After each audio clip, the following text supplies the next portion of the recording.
According to a new ABC Washington Post poll, 64% of Americans say the war in Iraq is not worth fighting.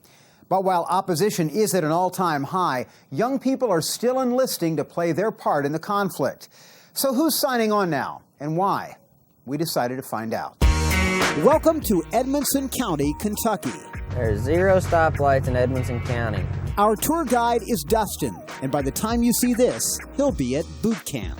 Farmers mainly are what the big part of the county is. Some places got cattle, chickens. It used to be tobacco. Joined the National Guard October 31st, 2006. I just wanted to get out, see the world, tour different places, learn new experiences. Dustin isn't alone. Rural parts of the country have higher rates of military enlistment than cities or suburbs.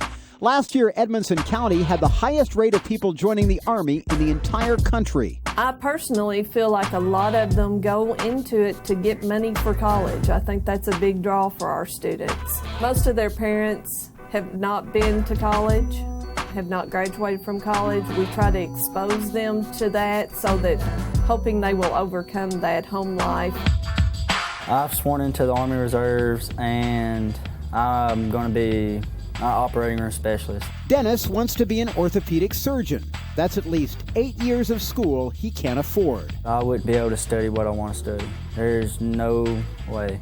With the Army, I've gotten a $20,000 student repayment loan. I get $1,500 a month for school, and I believe getting some knowledge in the operating room will further my schooling. Other students are looking at the military for lifetime career options, something scarce around here. There's no really good jobs. Be a construction worker or something, but that's about it. The Marines are more exciting and they don't do the same thing every day.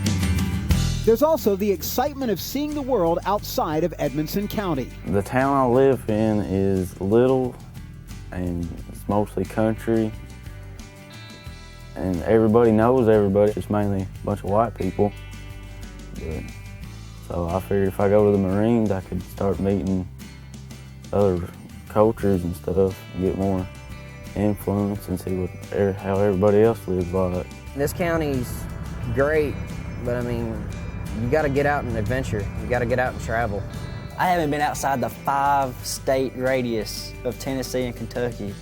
I mean, I'm ready to get away. Nobody here has to go far to hear what the military has to offer. I think probably 3 days this week we have lunchroom visits from the military. Today we're actually here with an obstacle course. It does give them a chance to come face to face with me and ask me any questions they have about the National Guard as well.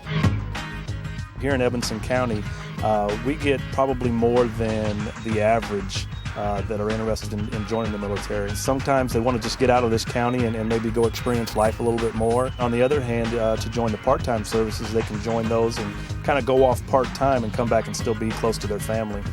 But part-time services like the Guard and the Reserves are playing a huge role in the wars in Iraq and Afghanistan, at times making up nearly half of the forces on the ground. And 22% of troops killed since 9/11 have been from part-time services.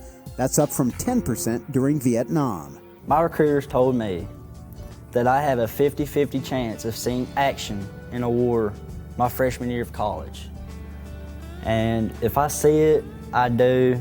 If I don't, I don't. I stay over here and go to college. But if I do, I don't really think it'll be a big deal, you know. I mean, it's a big deal. The war is a big deal. I believe that, you know. But I support my president. There is still a tinge of patriotism around here, and it still is the #1 reason why people join. I just wanted to do something to show my country that I could fight for it. Are you scared at all about going to war? No, not really, because I know if I go to war, all I'm doing is protecting my country, so somebody else can live their dream while I'm living mine in the Marines.